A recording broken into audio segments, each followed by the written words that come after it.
কদিন আগেই আমার এক বন্ধু আমাকে নীলকণ্ঠের বীজ দিয়েছিল। এই খোলটার মধ্যে 4খানা বীজ ছিল। তো আমি একটা টবের মধ্যে হঠাৎই ওটা পুঁতে দিয়েছিলাম। তার ভিডিওটা অবশ্য তুলতে আমার মনে ছিল না। তো যাই হোক, এই 4খানা বীজই পুঁতে দেওয়ার পরে বেশ 10-15 দিন 20 দিন পরে দেখি ছোট ছোট চারা বেরিয়েছে, এবং আরও 5-10 দিন বাদে দেখি চারাগুলো ঠিক এই রকম পজিশানে এসছে। তো যাই হোক, আমার তো খুব আনন্দ লেগেছে। 4টে বীজেই আমার চারা হয়েছে। নর্মাল যে নীলকণ্ঠগুলো হয় এক পাপড়ি, সেই নীলকণ্ঠ। তো একটু বড় হতেই আজকে মন চাইলো এটাকে একটু টোপিয়ারি তৈরি করি।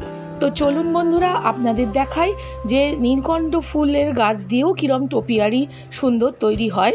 তো আমি একটা মোটা এইরকম ধরনের তার নিয়ে নিয়েছি, যেটা গাছের ভার বহন করতে পারবে।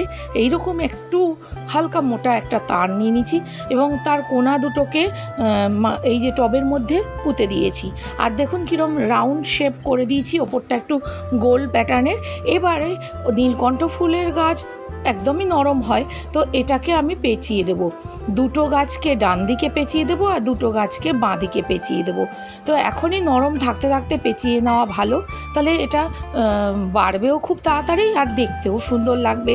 তো চলো তাড়াতাড়ি এটাকে পেঁচিয়ে ফেলি, দুদিক থেকে দুটো দুটো 4টে এরকম ভাগ করে। এবার দেখো, বাদিক থেকেও এরকম রিং রিং করে পেঁচিয়ে দিয়েছি, আর ডান দিক থেকেও পেঁচিয়ে দিয়েছি। লাস্ট পর্যন্ত ভিডিওটা দেখো এবং কেমন লাগলো অবশ্যই জানিও।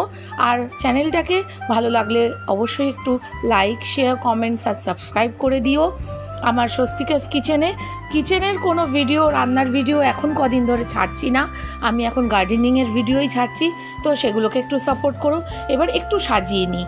তো এরকম একটা পাথরের বাটি, সাদা পাথরের বাটি বসিয়ে নিয়েছি, আর মাটিটাকে একটু প্লেন করে নেব, দিয়ে বাটিটাকে বসাবো। এবার আমার নিজের হাতের তৈরি এমসিল দিয়ে মহাদেবের একটা মূর্তি আমি বসিয়ে দিয়েছি। এটা রোদ বৃষ্টি জলে নষ্ট হবে না, যেরকম ইচ্ছে তুমি জল ঢালো, নষ্ট হবে না। তো একটু জলও দিয়ে দিলাম শিব ঠাকুরের মাথায়। এরমভাবেই শিব ঠাকুরকে বসিয়ে দিচ্ছি। তো ইচ্ছে ছিল এখানে কিছু সাদা পেবেলস বা পাথর দিয়ে দেবো, কিন্তু আমার কাছে এখন এই মুহূর্তে নেই, অনলাইনে আনতে হবে। তো পরে সেটা দেওয়ার পরে ভিডিওটা পরে পোস্ট করব। এখন এই ভিডিওটাই থাক। কেমন লাগলো বন্ধুরা অবশ্যই জানিও। আর দেখো, এভাবেই আমার ছোট্ট একটা টোপিয়ারি তৈরি হয়ে গেছে, কোনো পয়সা খরচা না করেই। তো আজকের ব্লগটা, আজকের এই টোপিয়ারি ভিডিওটা এই পর্যন্তই। Tata, bye bye, take care, lots of love.